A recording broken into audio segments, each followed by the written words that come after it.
In a world crying out for a top 10 show,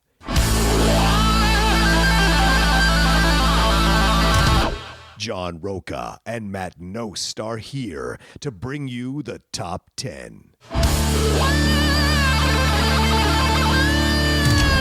Take it away, boys.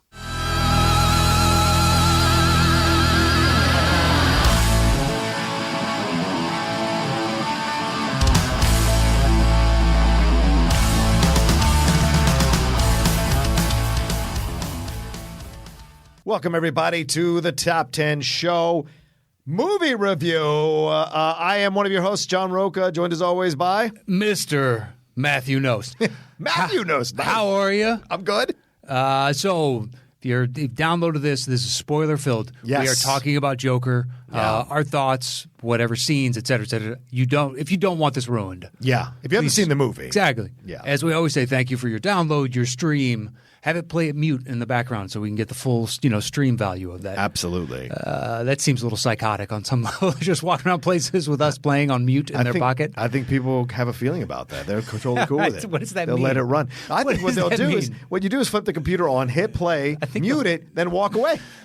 True, but I want to go back to how that makes them feel. That's what your Our mind fans love gravitated. us. They love supporting us. And if they're going to hit play and walk around with the thing on mute in their pocket, they're doing it to support the Top 10 Show. I guarantee you there are people who would do that. 100%. It's just asking what the feeling is like. It seemed odd to me. That's all. Oh, okay. Fair enough. That's it. So anyway, if you haven't seen Joker, which if you listen to this show and then you saw this, then you have seen Joker because you know we were about to spoil it. Spoil the shit out of it. Yeah. Your thoughts? Loved it. Absolutely loved it. Looking forward to seeing it a second time.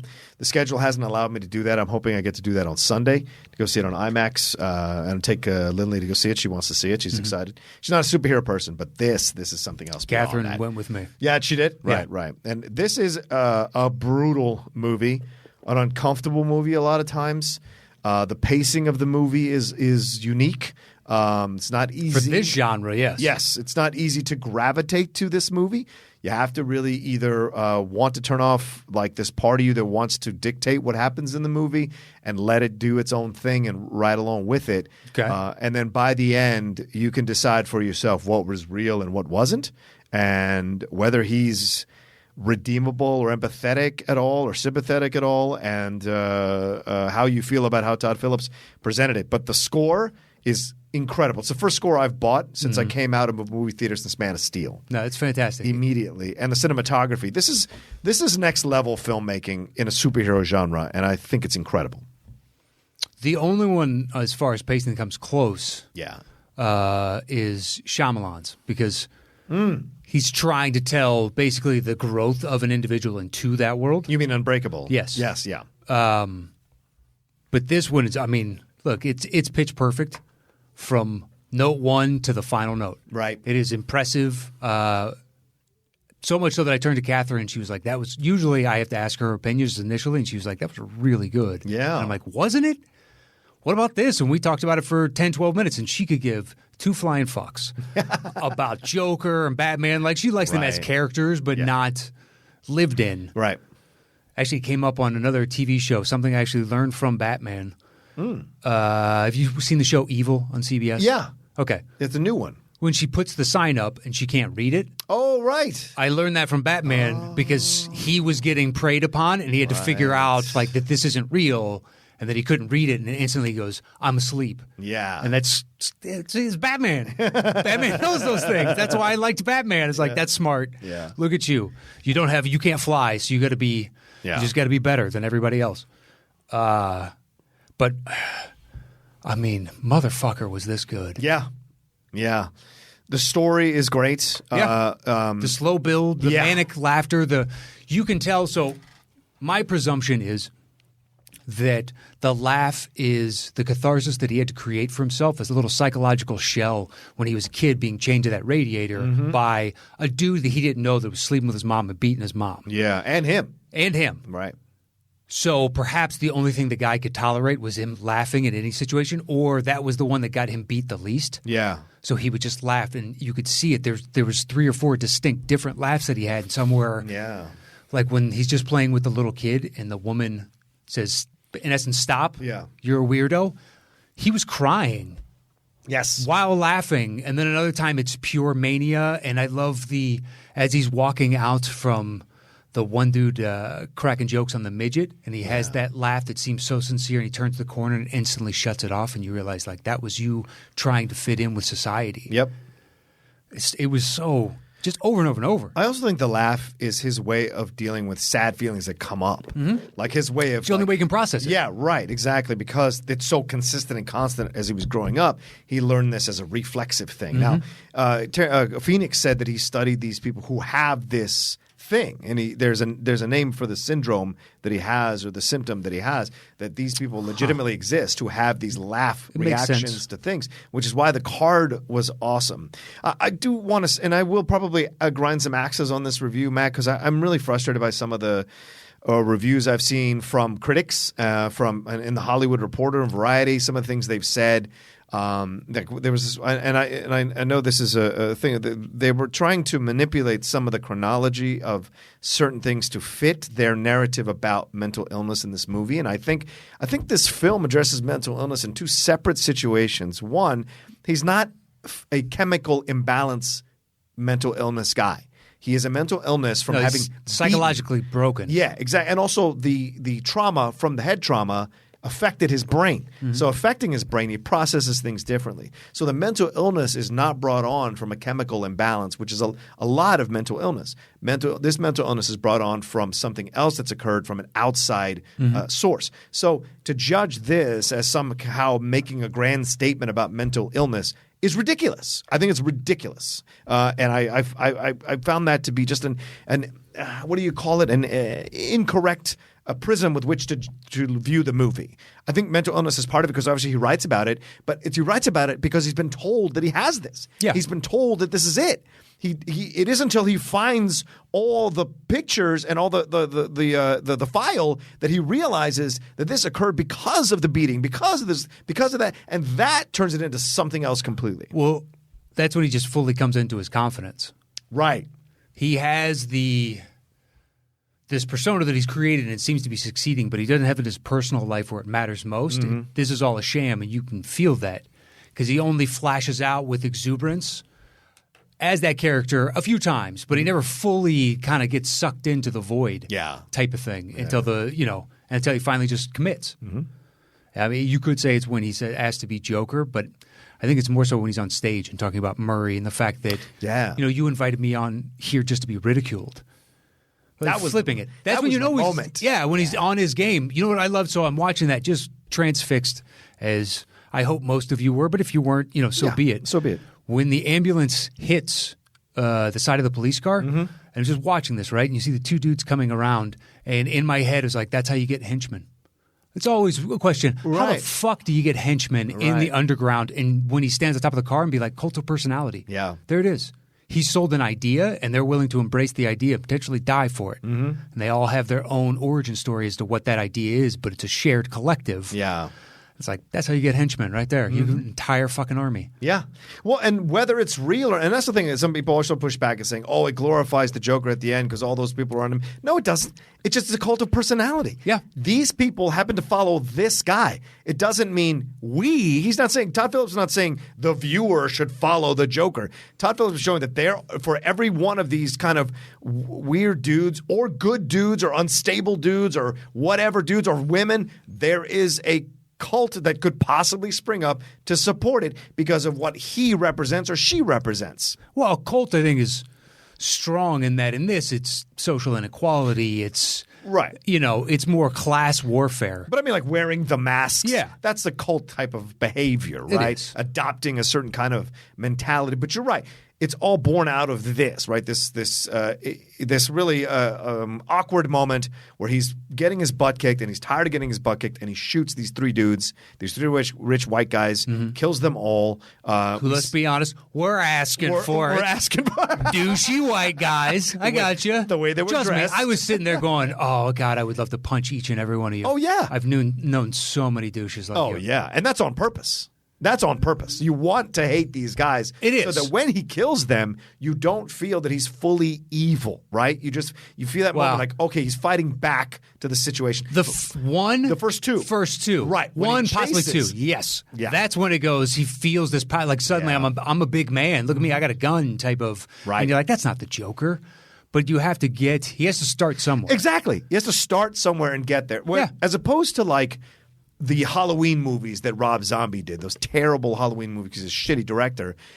He made Michael Myers. It's all about his having a bad upbringing and his mom didn't hug him and blah blah blah. No, Michael Myers is an entity, a demonic entity, right? Joker is based in a reality, human reality that ascends to this place of like almost unstoppability, and so. Oh, I don't know if that's a word, but there's something to that it's fine. To that degree. You watch enough sports, that's a word. That's right. This guy's got a certain unstoppability. It's the wingspan. He does, Tommy. But like all of that, and so I enjoyed that. Did you catch that it was not like? Did you know immediately that the Zazie Beetz stuff was fake, wasn't real because it was moving so fast? Yeah, right. Well, no, immediately, no. Okay, no. I was transfixed on his journey more than anything else. When she showed up at the hospital, that's when I was like, okay, this is not true. Well, it just didn't. It seemed incongruent. Right. You're like, why is she here? Really? Right. Okay, maybe there's like an underlying subtext of he mended fences somewhere and be like, you've shown me everything else, though. Why wouldn't you show me that? Yeah.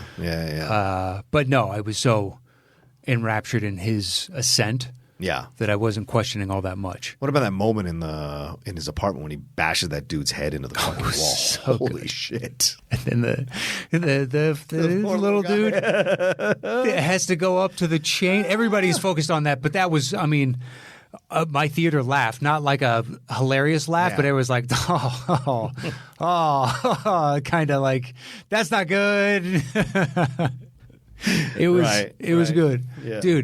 Dude on my left, 2 seats over, was taking a phone call for the first 2 minutes of the movie. What? And I turned to him and I was like, he was being as quiet as can be about it. Yeah. But I was like, dude, shut up. Yeah. Please. Yeah. And he was like, he looked at me and he was like, I'm sorry, let me finish. And I'm like, no. Yeah, you should have finished before the movie started. And then he put it away, and he was fine the rest of it. I was like, God, you fucking kidding me? Yeah, go downstairs, take your calls. That's what I said. In the alleyway. Adios. Yeah. And then walk back up to your seat. Exactly. Yeah, you can still watch the movie while you're taking the call in the alleyway where you walk up into the seats of the movie theater. That's still okay because you can talk against the wall and cut the sound down. Doesn't matter. Yeah, I'm just saying. It doesn't matter. There's a way to do it.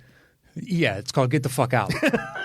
That's how you do it. Fair enough. Respect your fellow man. This wasn't sold out, but this was a decent sell. Yeah. Because it was like a late edition showing. They'd already sold out a few others. They threw this in. I got tickets early. Right. I think it was like 60% capacity, 65. Right. But it's like, have you no decency? Yeah. Or have you not evolved from apes? What is wrong with you? Like above. Come on, man. Yeah. Get on it. It is. What about the Bruce Wayne stuff? Did you like that? The Thomas Wayne stuff, and then all of that? Honestly, it seemed truer. To his origin story. Well, to who that type of individual more than likely is. Yeah. I mean, I did like that contrast because every other version of Thomas Wayne is this altruistic individual that had a beautiful plan and vision for the city, which, yeah, okay. And then you could reframe that as he was a politician and a businessman. Yeah. And you're like, yeah, but he very well could have been a douche. I liked that interpretation because I think it's a fair interpretation. It is. You don't get to – look. How many benevolent rich people do you know who don't have things in their closet? So one of the podcasts I listened to broke it down this way. There's basically great man theory type of thing. Yeah. But if you are truly considered a great man, that means you've done a lot of terrible things. Yes. Because the only type of individual that is willing to grasp that amount of power, inevitably you have to do things to get it. Yeah. On its journey to, and then while you have it, you have to do things that violate so many different parts of who you are. Mm-hmm. It's just inevitable. There's too many outside influences. Even if it's a guy that everybody looks back and be like, he was a good dude. Be like, trust me, that dude was a stone cold killer. Flat out. Or he had no problem violating his morals or his ethics. Yes, or something. It was about the bigger picture, not about the immediate. It's like sense of nationalism, and you had like retaliatory force and stuff like that. And be like, I know that while I was at the head, we killed X number of people. Yeah. For sure, that we're willing to admit. Yeah. Good point. Yeah. Well, I mean, look. Kennedy had that shit in his background with how he became elected because of John Kennedy, because of like stuff with Giancana and all that shit. That shit is true. Oh. Joseph Kennedy was as corrupt as they come. Tammany Hall, Huey Long. Right, Huey Long. There's two great. If you don't know anything about American politics on some level, look up Tammany Hall for corruption and look up Huey Long. Huey Long was a real interesting piece of work. In Chicago for a long time. Right. Well, and you look at who you want to look at next. Like there's stuff with Obama in the back. I know people love Obama. There's stuff that he made some deals in the back that maybe you're not 100% happy about. Martin Luther King Jr. cheated on his wife consistently. There's all these people who you hear about. They're supposedly great people. There's just bad. Muhammad Ali, one of the most incredible heroes. What about the horrible shit he would say about Joe Frazier, calling him a gorilla? I mean, these are racist terms that he would use against another black man just to build up the fight. So these are the things that are terrible that great people have done because they have a bigger purpose that they believe themselves to serve. And so Thomas Wayne being this way is not incongruent or out of the realm of possibility. True. And if this guy shows up, and now here's the question of, okay, what do I believe is real or isn't? Yeah. It still could be Wayne's kid.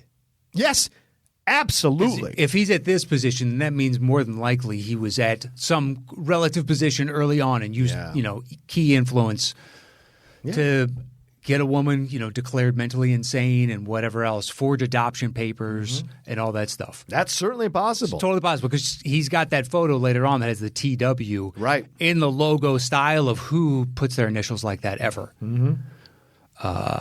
It's kind of like I remember a friend in high school and he would practice his signature all the time because he just wanted it to be perfect type of thing. And it's like, who spends the amount of time to do? I guess it makes sense. Yeah. But like if you signed as a logo, perhaps you do. You just do it the same way every time. I guess, yeah.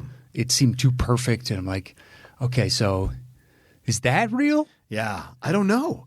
But or I think that's the mom and she's just, that's how she, and she replicated the logo. And they're like, of course he would sign it like this. And she's just bonkers. I think that's what's great about the movie is it presents all these possibilities and you don't 100% know. And I think that's perfect because you have, in essence, a solid origin story, but you have an origin story that has a lot of questions to it that keeps the mystery still about his origin in your mind. Because, he could very well be the illegitimate child of Thomas Wayne. Could be. Still, and therefore, that fuels his anger towards Batman, who he knows is Bruce Wayne. Which is, but at the same time, which is weird because, Joaquin looks 42 in this. Yeah. And Wayne is 12. So well. It's at least 15 years, so he's in his late 50s. Yeah. Taking on a young 20-something-ish. That's why you wear the makeup to hide it, I guess. But no, I mean, they came out later, or they came out yesterday. Todd Phillips did and a couple other people involved with the production. I think Todd Phillips, but people involved with the production saying that they don't think that Joaquin will fight Robert Pattinson's Batman. They think his Joker is the inspiration for the Joker that will fight Batman. So that's an interesting way to go. Okay. Did you like that they showed the whole scene where his parents get killed and all that? And I love that they're coming out of Zorro the Gay Blade. That was just like fucking perfect. But did you? I mean, it's a Zorro movie and it's Mask of Zorro in the original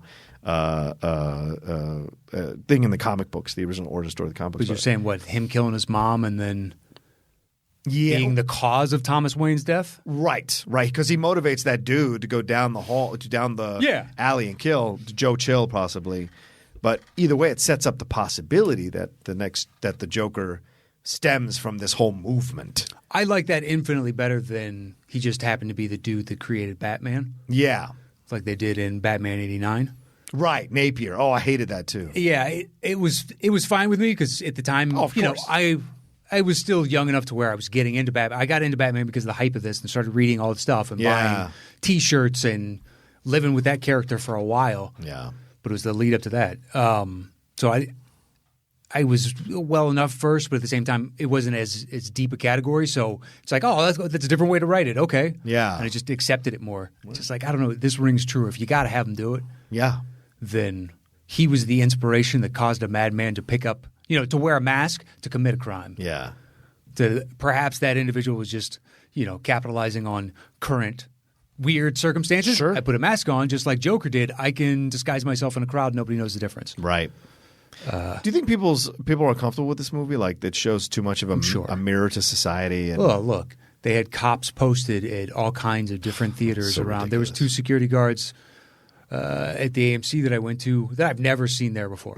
And it was the one time Catherine forgot her ID. Oh, shit. And going into it, I was like, it'll be fine. And then reading all the accounts afterwards, like I noticed them, and I'd heard of some people saying you can't wear costumes and whatnot to this. Yeah. But having cops posted at places like, part of society thought that this was going to, It's Dungeons and Dragons are corrupting our kids. It's Right, heavy metal music. It's all that bullshit. It's this movie. I get that it happened in Colorado, right? But this was an isolated incident of a guy flipping out for whatever reason. Wow. He was going to do it wherever he was going to do it. He just decided to do it in a movie theater. I would imagine the thinking is we assume those types of guys would be into seeing a fantasy about what they want to do, which is killing indiscriminately of the individuals that they just want to kill. Yeah. So that's what they're worried about. It would draw a person like that to the theater as opposed to a rom-com. Yeah, fair enough. It turns out, though, what if? I don't know. What if Mindhunter and we find out season 12 is just like, dude, they love rom-coms. Watch this one. This guy watched When Harry Met Sally every day of his life. He killed 37 people. He watched it 1,728 times. Yes. What? That's weird, but okay. I'll have what she's having.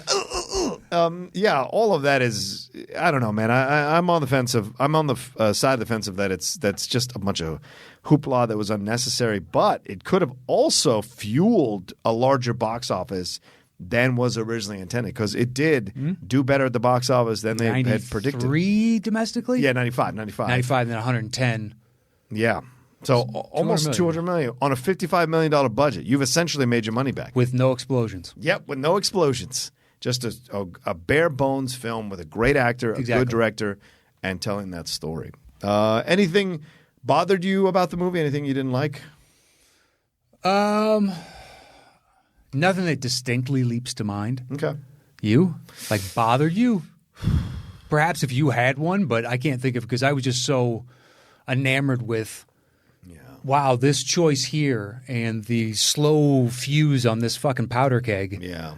But ultimately, it was well worth it. It seemed the most natural of I will paces. say, I didn't like the ending where he's in the psychiatrist and kills her. But it's supposed to. You're supposed to not like it, right? You're supposed to hate the fact that he did it. Well, he can't ride off into the sunset. Right. He has to. And it's Todd Phillips' way of saying, do not feel sympathy for this guy. He is an evil, evil guy. He is. Yeah. Because now the other murders on some level are somewhat justified. Yeah. Within the morality that he's constructed for this character. Right. Killing her is not going to solve his situation, play into his ideology, whatever else. It's just killing because I'm annoyed with you. Right. And he turns in. That's the Joker. Mm-hmm. Sometimes he does just kill. Yeah. Other times he orchestrates big, ridiculous fucking plots, and it's pretty great. Right. I had heard that people like this. In no way does this seem like a criminal mastermind to me. It's like, yeah, but they got to start somewhere. Yeah. Do you expect somebody to be Machiavelli from day one? Yeah, or a fucking genius. Yeah. That's the whole thing. He's not – he's about chaos. He's an agent of chaos. So he's not going to come off as this incredibly brilliant – he's an agent of chaos that's built into it. If you do it, you have to do it like they did in Dark Knight, where we don't question how he has henchmen. Right. We don't question, because when he comes in, he is the focus of that frame. Do you really want to watch him like recruiting? Yeah. You know what I mean? Right. It's like having to go around, not necessarily. Okay.